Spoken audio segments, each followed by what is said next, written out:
Alloh taolo Qur'oni Karimda innamal mu'minuna ikhwatun, mo'min musulmonlar bir-birlariga aka-ukadirlar deyapti. Mo'min musulmonlar, mana shu e'tiqod, mana bu aqida mahkam bo'lsin birodarlar.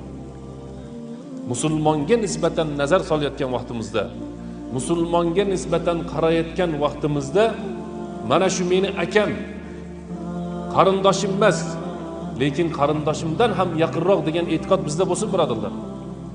Chunki al-muslimuna tatakafa'u dima'uhum, musulmonlarning qonlarini qimmatligi bir xil dedilar payg'ambarimiz sollallohu alayhi vasallam.